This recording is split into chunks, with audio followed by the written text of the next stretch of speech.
CBS Radio Mystery Theater presents...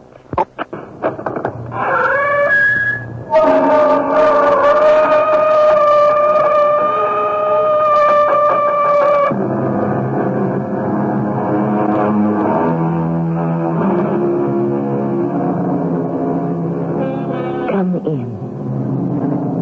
Welcome. I am Tammy Grimes. Is there life after death? How many times have we heard, or perhaps even asked that question? Of course, it might make just as much sense if we were to inquire, is there death after life? Death, life. Are they the two sides of the same coin? A coin that remains in circulation forever? The accused will rise. Moll Ticehurst Tapley, widow of the late common criminal, Will Tapley. He was no criminal. He was a poor man who was forced to steal to feed his family. The testimony of the witnesses contradicts. Liars! Perjurers! Moll Tapley, you are found guilty of witchcraft. No! The accused shall be taken to the place of execution, where all designs and residue of the devil shall be burned away from her soul, which shall then be made pure and fit to meet its maker.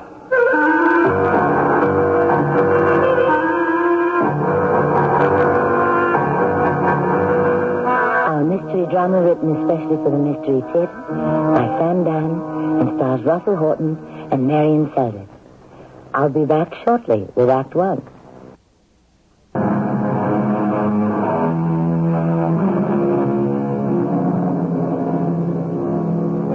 It isn't fair the way the world is set up. Some are born rich, others poor.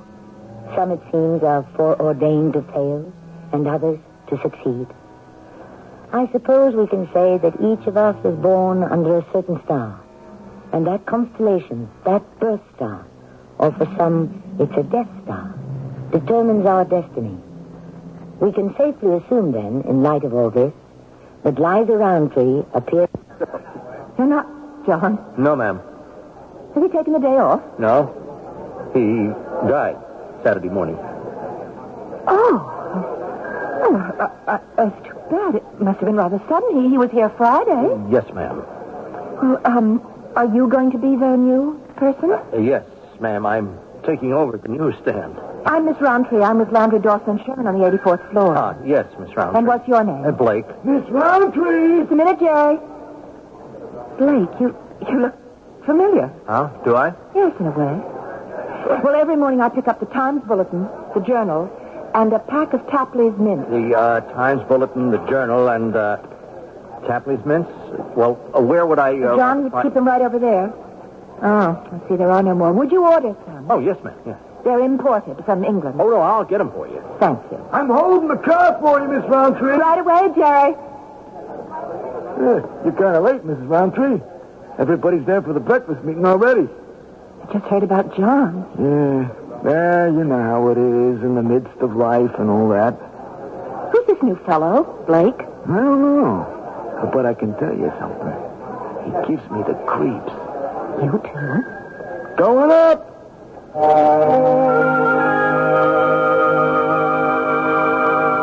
Oh, Liza. You sound as if I've just been resurrected. Do you realize it's exactly 8:58? Well, I'm not scheduled to speak until 9. Well, you must admit you did cut it rather fine. Well, it's your fault. Why do you serve such fantastic spreads in the morning? If you invite people in for a breakfast meeting, I say give them a good, hearty country breakfast. Well, country breakfasts are not for city girls. You know, that nothing but coffee and donut is going to catch up with you one day. What sort of house do we have out there, Jim? You always attract the cream of the crop. There's Bolton of the Times Bulletin, Conan of the Journal, Faraday of Business Review. Practically all the top financial guys in the country. All right, let's go, Jim. It's 9 o'clock exactly. Okay. Ready for your introduction? What's that aroma?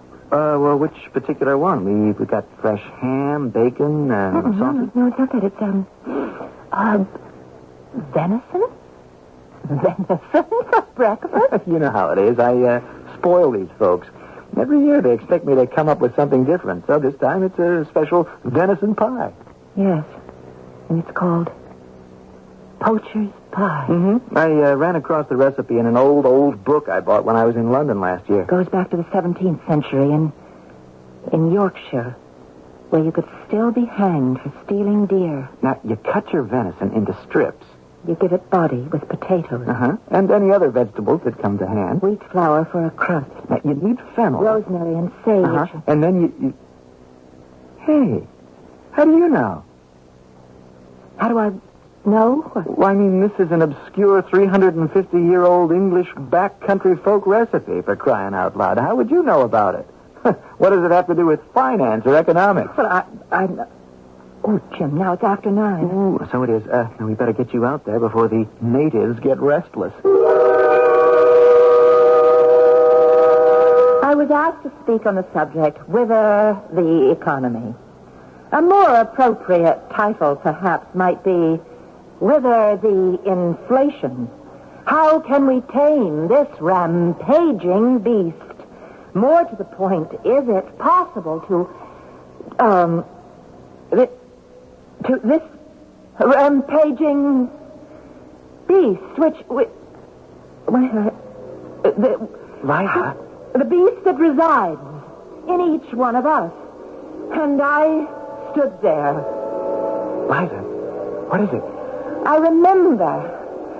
I stood there in the dark, and I said... Liza, what's the matter? I said... Oh, Lord, what will become of me? I stand condemned, you all now see. To deepest hell my soul must fly, all in a moment, when I die. Liza! Great Lord, how shall I be forgiven? Not fit for earth, not fit for heaven. Liza, ladies and gentlemen, I'm afraid Miss Roundtree's, been taken ill. The meeting will continue with our next speaker, the head of our research department, Dr. Richard Broad. Dick?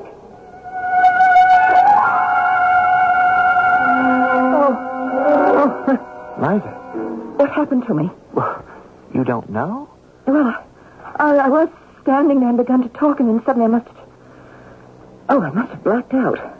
That's all you remember? I don't remember getting past the rampaging beast of inflation. You don't remember the poem? Poem?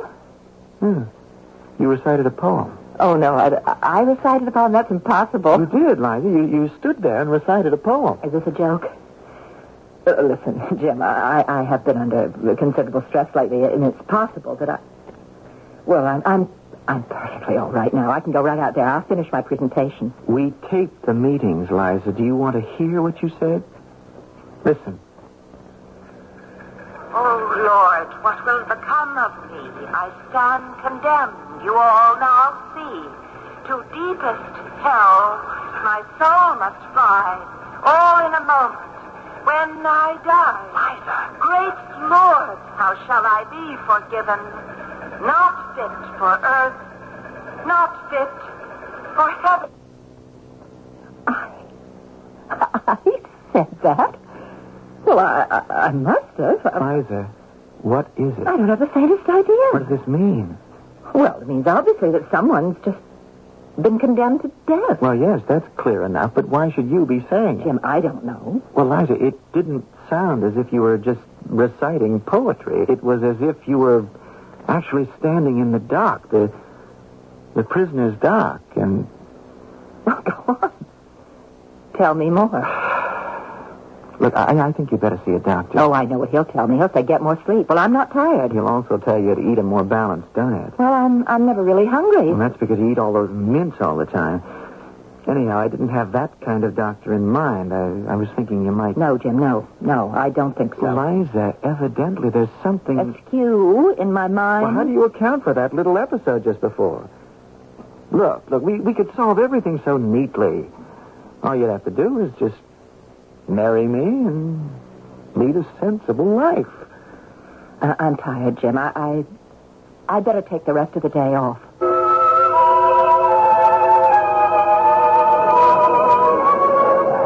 Half a day today, Miss Roundtree. Jerry, this new man at the newspaper counter, Blake, why did you say he gives you the creeps? It's just certain people, they rub you the wrong way. You know what I mean? Yeah, I understand. You got any complaints about him? Why, what complaints could I possibly have? Miss Roundtree. Oh, I see you remembered my name. Yes, I called the wholesaler. I ordered those mints, you know. I'll have them tomorrow or the next day. Thank you. Oh, wait, Mr. Blake. Have you ever seen me before? No, Miss Roundtree. Not that I remember. Well, I'm sure I'd remember. It's just that you look familiar to me. Well, it could be. I'm a kind of ordinary-looking person, so you can run into fellows who resemble me just about every day. Whereas you... Yes? Well, you're a very unusual-looking person in a very attractive way. I'm not trying to get fresh or anything like that, but you asked. Therefore, I'd remember if I'd seen you before, but I don't. So I guess I didn't. Where are you from, Mr. Blake? In Nebraska. I used to drive a truck, but I got arthritis, so I came east looking for something to do. See, I had a little money saved, and this concession opportunity came by. Have you ever been in Nebraska? No. Well, you know, this is the first time I've ever been away from there. I see. Well, it must have been my imagination.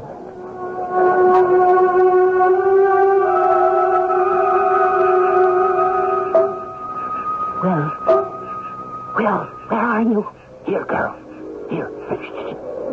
You want to wake all of Yorkshire? Will, don't do this. Ah, Molly, you go straight home. You left the boy all alone, and he's ill. Before this night is out, he may be worse. He might be without a father. I said to go home, Ma. They'll hang you, Will. First, they'll have to catch me. And now I've got me a nice, fat buck all picked out. But the sheriff... Don't you bother your head none about the sheriff, Ma. This time of night, he's snug at home in his bed. Now, you go home to the boys. Please, Will. Quiet. Be quiet. Huh? Oh, where's the... Hello? Liza? Yes? Yeah, I just called to find out how you are. Oh, I was asleep. Oh, did I wake you up? Yes.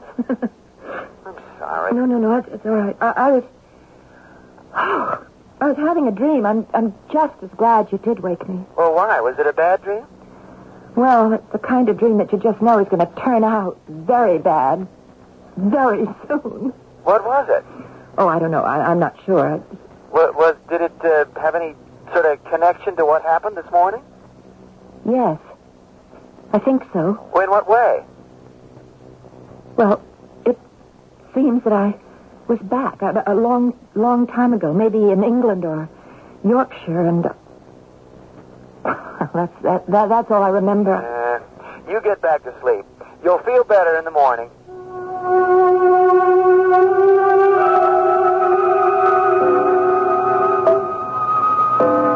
Oh, good day to you, Mrs. Tapley. Good day to you, Squire Leroy. Enjoying the fair? Yes? Well, perhaps we might enjoy it together. No, I must be off. Why? Oh, my William must have his dinner. Oh, I rode past your house not an hour gone by, and I could smell the dinner simmering on the hearth. A poacher's pie. I doubt it not. Poacher's pie? Oh, no, sir. Where would we ever get the venison? Where? Well, one fine moonlit night, we shall catch your will in the act, and it's the hanging tree for certain. No. No, don't take on so, pretty Moll Tapley. Your will doesn't have to dance on the air when he has a wife as pretty as you. Why are you so cruel to me? Why?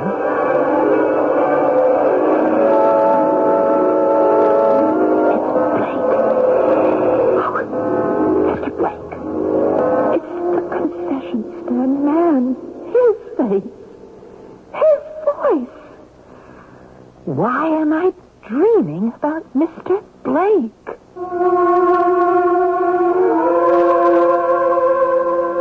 Why? We shall need all of Act 2 and possibly Act 3 to answer that question. Why is she dreaming about these people who lived so long ago and far away? If she were the romantic type, perhaps we could understand it. But obviously, she's the practical, no-nonsense sort. However, when that kind go, they usually go all the way, as we shall see shortly.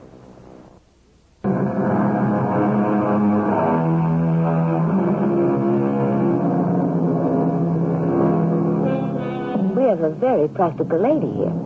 A securities analyst for a top Wall Street brokerage house. The word analyst fits her like a well-made glove. Her entire existence is based on facts and figures. She has all of her life refused to indulge in any flights of fancy whatsoever. But right now, for reasons she cannot fathom, she is saying and doing things that are utterly incomprehensible. Oh, good morning, Miss Roundtree. Oh, here's your papers. And the guy, just this minute, he delivered them in. Oh, how's that for service? Huh? Fine, thank you. Thank you very much, Mr. Leroy. Huh? Mr. Who? Mr. Blake. Hey, good morning there, Miss Roundtree. Good morning, Jerry. Ooh, you were kind of beat this morning. Well, I didn't get much sleep. Well, at least I hope you were having fun. Is Carl up? Busy, Liza? I have a report to look over. Liza, I made an appointment for you, with a Dr. Gordon. Well, cancel it, Jim, will you, please? Liza, you are in some sort of trouble. Yesterday, you became somebody else for a brief few moments, a condemned prisoner in a dock. Now, why? I don't know. You recited a poem that has an oddly archaic flavor to it. It could have been several hundred years old. I told you, Jim, I don't know. I never cared anything about poetry. Now, it's English, in spirit. When might you have been exposed to it? I don't know. When I spoke to you last night, you said you had a bad dream. You were in Yorkshire many years ago. 200 or 300 years ago, maybe more. Well, have you ever been to Yorkshire? I've never been to England. Liza, you should see a psychiatrist. Is he going to know?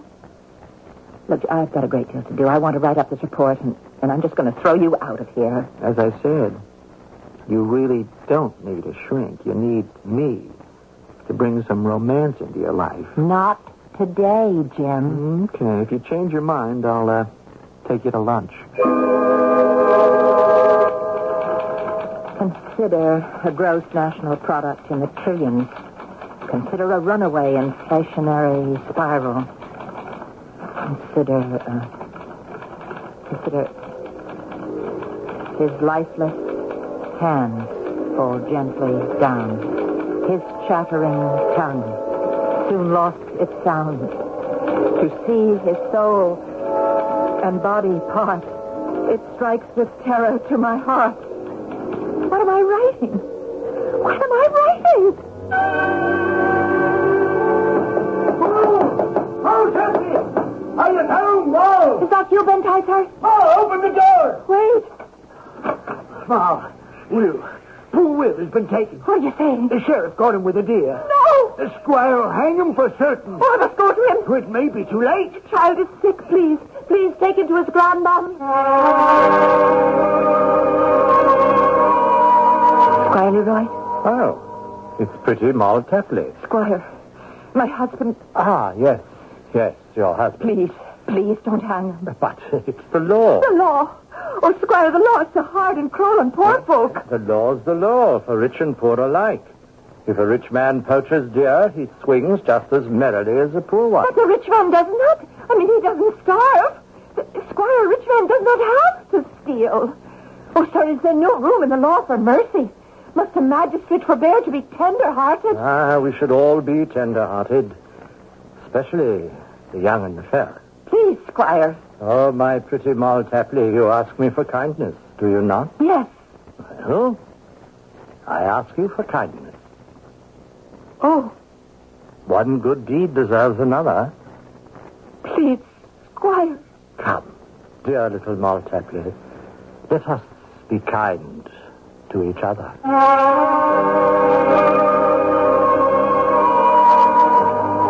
Miss Roundtree! Miss Roundtree! You forgot to stop for your papers in the mint. Oh, yes, of course. Well, thank you. Oh, are you feeling okay, Miss Roundtree? Yes, fine, thank you. Hey, good morning, Miss Roundtree. Morning, Jerry. Hey, what happened to the roses in them cheeks, Miss Roundtree? Going up. I've been thinking about the problem, Liza. Problem? Mm-hmm. I went back to your original application for employment here. What for? Now, just listen. You were graduated from Rudiger Prep, a school for unusually bright girls. You were class valedictorian. Yes. Now, from there, you went to Yale. You were graduated, as usual, first in your class, summa cum laude. You had asked one of your professors, a Dr. Ullman, to write a recommendation. Oh, Dr. Ullman. I haven't thought about him in years. Now, he wrote something quite perceptive. He said, she's a brilliant young lady, but she will really come into her own when she no longer feels it necessary to prove that a beautiful girl can also be smart. He just thought I didn't go out enough. Well, did you? Frankly, I was bored by most of the boys my age. I really did rather sit at home and study. Mm-hmm. And it became a habit, so there hasn't been very much, if any, romance in your life. And you miss it. I disagree. No, unconsciously, subconsciously. Therefore, you are constructing this romance. You have become, what was her name again? Moll Tapley, married to a poacher. You see, already there's some excitement. And he's about to be hung by the squire. But the squire has always been sweet on Moll, and now we have here the possibility of a quid pro quo. Now, what set you off was that poacher's pie that I served at the breakfast. But where would I have heard of that? Well, the same place you heard or saw the rest of the story. People have seen or read hundreds, thousands of stories, and they forget them. But these stories remain hidden in the memory. And then, one day, something happens to jog that memory. In this case, the poacher's pie, the aroma. Oh, no, I was already on the edge. I was disturbed when I arrived for that meeting. Why? Well, John, the regular newsstand man, he died a few days before, and then this new fellow took his place. His name is Blake. Well, what about him? He's the squire. The man at the newsstand in the lobby? He is the exact image. And he inspires the same fear in me that the squire did. Liza, this is all just a fantasy. Is it?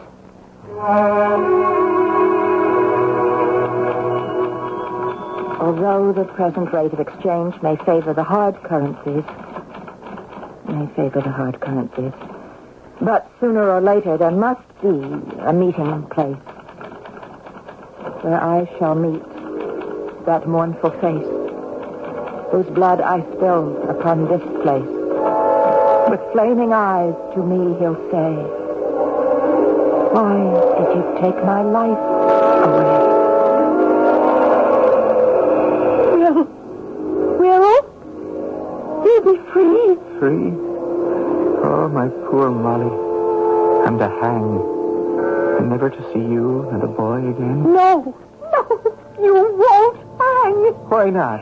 The squire promised me. The squire? He said you'd be reprieved. But why? Why would the squire reprieve me? Well, because he's really not a bad sort of man, Will. Oh, it's possible we may have misjudged him all these years. Yes, it's possible. Well, then be of cheerful countenance. The boy shall not be left an orphan, nor you a widow. Look, Will, the sheriff comes to set you free. Will Tapley, are you prepared to meet your maker? What are you saying? He's to go free. He's to hang. No, the squire promised me. I have here the order for the execution. No. County, open the door. No, there's a mistake. I'm telling you, there's a mistake. There is no mistake. Step aside. No.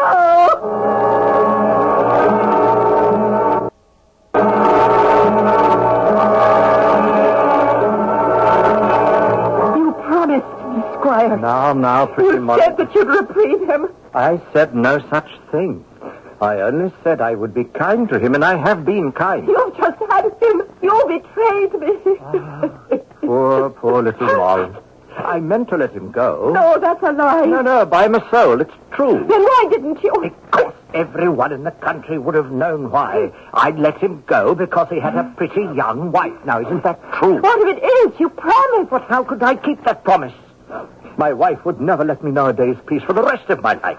The vicar would expel me from the church.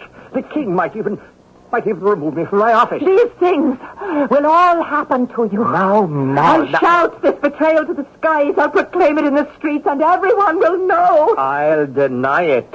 It will be your word against mine. Now, which one of us do you think will be believed? The people will believe me. I warn you, pretty Moll, don't go too far. I'm not afraid. I'm not afraid. Of course you're not afraid. Oh, I must have been dreaming. Well, just tell me what it is you're not afraid of. I'm not afraid of it. I'm not sure. Are we back in Yorkshire or whatever it is, a couple hundred years ago? Yes.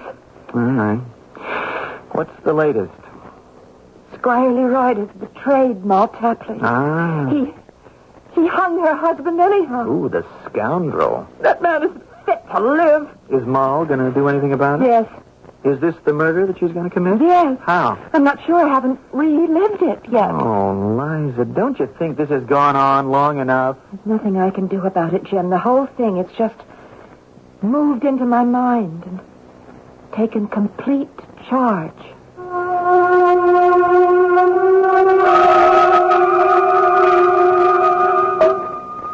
If our physical existence is drab and constricted, do we invent violent adventures for the mind?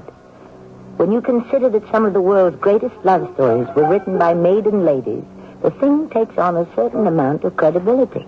But how did she know about the ingredients in the poacher's pie? All questions will be resolved in Act 3 shortly.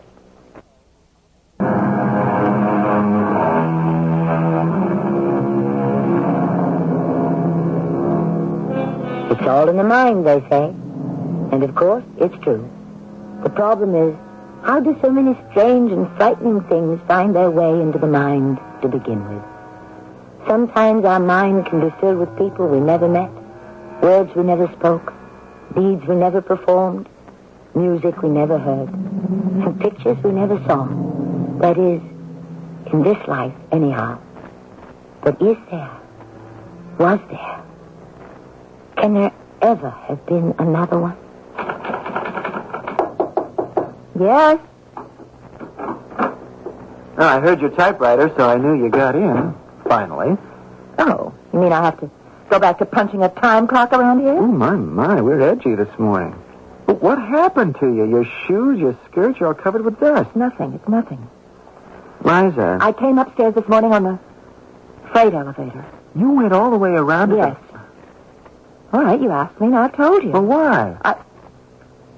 I didn't want to go through the lobby. Why didn't you want to go through the lobby? I didn't want to walk past the newsstand.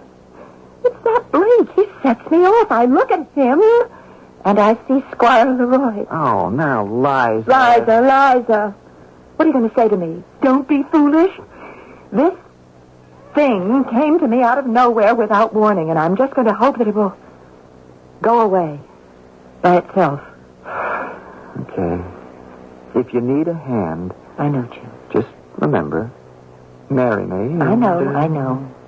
I'll have real romance, and I won't have to create fantasies. That's the right idea. Now, will you get out of here so I can finish this report, which is 3 days late?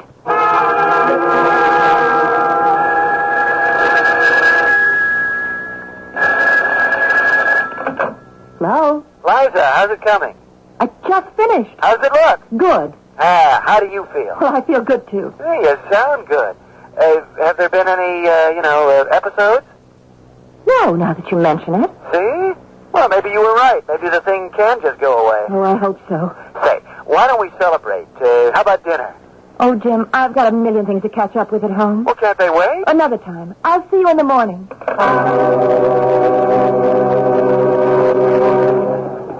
Miss Roundtree. I forgot. Oh, I should have gone around the back way. Miss Roundtree. I pretend not to hear him. Oh, hey, wait up, Miss Roundtree. I guess you didn't hear me. You must have forgot to stop by this morning, so here's your Times Gazette and the Journal. Oh, and the pack of mints. How thoughtful. It's nothing. You have to do things like this when you're in business. Yes, thank you, Mr. Blake. You're welcome, Miss Roundtree. Note to Jim Landry.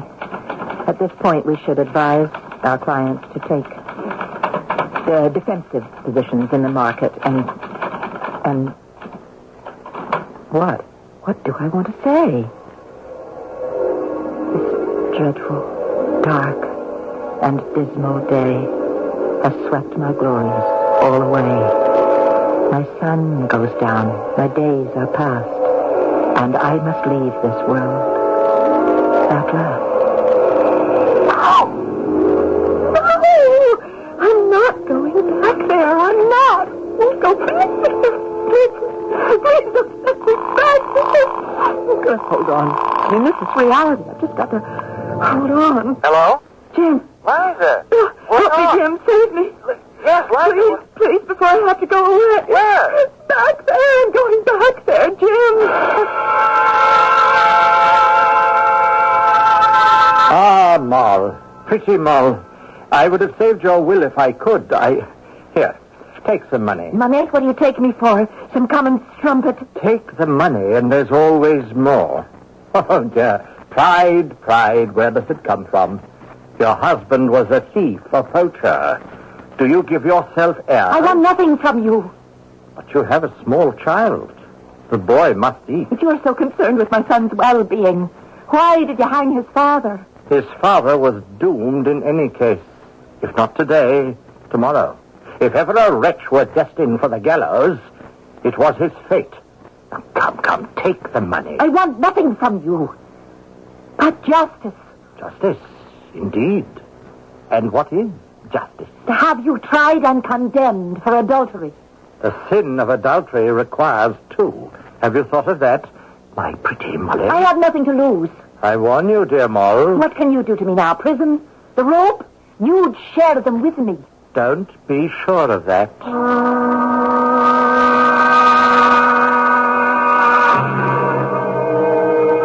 Good people, you see here a woman betrayed, a woman seduced. Listen to me. Listen to how I was used and abused by a man who is supposed to be the model of virtue, a man who is regarded as a pillar of justice. Listen.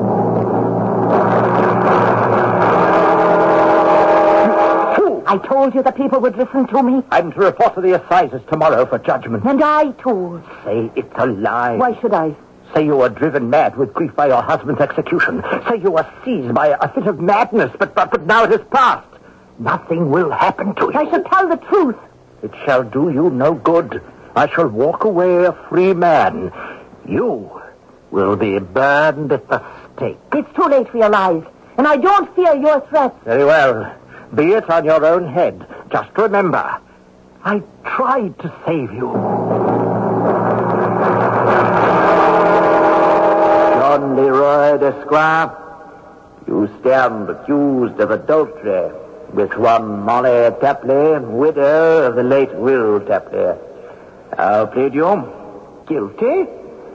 My lord, and gentlemen of the jury, listen. Yes, I have had carnal knowledge of the woman. I was bewitched. No, bewitched? Oh, yes. I was seduced by this instrument of Satan, this appendage of the devil. She is a witch. You see the red mark on her arm. 'Tis the devil's mark. Lies, it's a birthmark. I've had it all my life. The devil placed it there the day she was born. The devil marks his own. We all know that. She came to me in the stillness of the night. She wove a spell. The devil spoke through her. What mortal man can stand against the devil? It's a lie! I have witnesses, my lord. Eyewitnesses to her hellish deeds. Yes, since she was but a child, she heard voices. Bentifer, you're my cousin. How can you? And I noticed where she stood in the field, there was no shadow. And then the cow sickened and died. Liars, perjurers among them, false witnesses, bought and paid for. The accused will rise. Moll Tapley, widow of the late common criminal Will Tapley. He was no criminal. He was a poor man who had to steal to feed his family. The accused shall remain silent. The accused is hereby found guilty of witchcraft. No! The accused shall be taken to the place of execution, where all designs and residue of the devil shall be burned away from her soul, which shall then be made pure and free and fit to meet its maker. I am not a witch. The accused is free to make her statement. And he goes free. This liar, this scoundrel, this oppressor of the poor, this despoiler of decent women, he goes free. No! He must be punished. I will have justice. I will make justice. She has a knife. More! Justice, John Leroy! Lloyd, just no. Just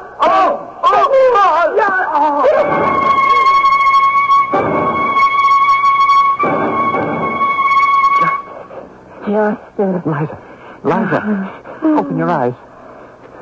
I'm not asleep. Well, you're having a nightmare. I'm wide awake. I came as quickly as I could. What were you screaming about? I was condemned. And the next time there'll be a fire at the stake. I just can't go through that again. I won't go through it again. I know just what to do. Liza, what's this on the table? You can see it's a revolver. I know it's a revolver. What's it doing there? I bought it. Why? Why did you buy a revolver? Because I figured it out. Finally. Yes? That man, Blake. Every time I see him, I see Squire Leroy. And so, therefore, if I am ever to have any peace... Liza, it is not his fault. Well, I'm sorry. Well, it's not my fault either. I won't go to that stake, Jim. I won't. And every time I see his face, I go back, and I just can't keep doing that. How can you be sure? Oh, before he came here, I never knew anything. And then this morning, I didn't see him. I had a perfectly normal day. This evening, I forgot. I went out to the lobby, and I saw him, and I spoke with him, and it began all over again. Liza, darling, listen.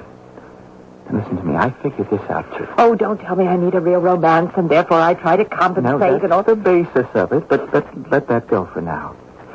Now, one possibility was that you might have seen this in a movie or TV or read it somewhere. You reject that. Yes, because I just don't waste my time with... So, what else can it be? Reincarnation? Are you really Molly Tapley reborn as Liza Roundtree? Perhaps. Roundtree's a very common name in Yorkshire. Well, then how do you account for Blake, this rather nondescript ordinary man? What residue does he contain of the full-blooded Squire Leroy? Well, none. So, I asked myself, Moll Tapley. Why Tapley? Why, Liza? Why was your name Tapley? I don't know. Where have we heard the name Tapley before? I can't think. I don't know. You buy them every day. Tapley's English mints.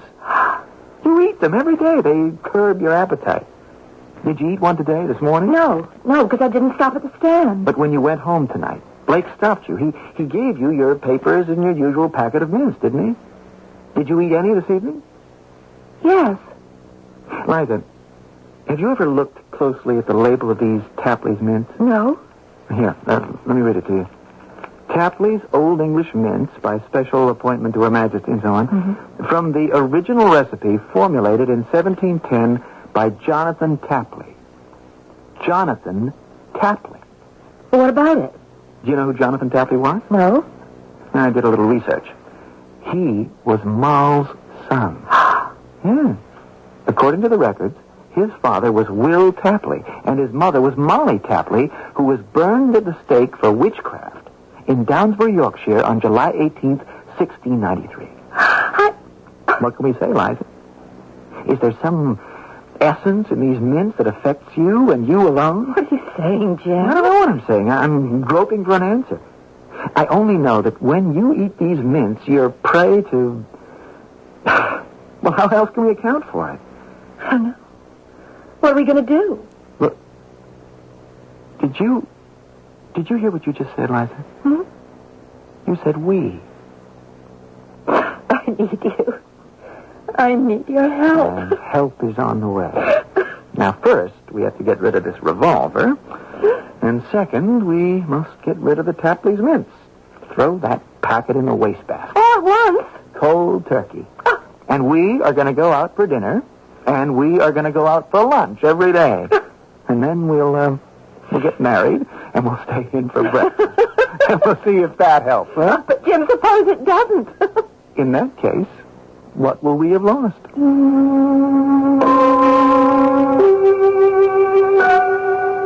Every now and then, we like to have you write your own ending. Why not? Audience participation is the name of the game today.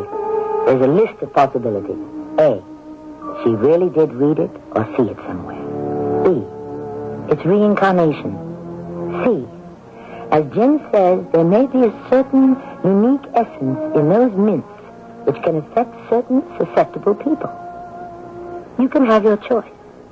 I shall return shortly with more choices.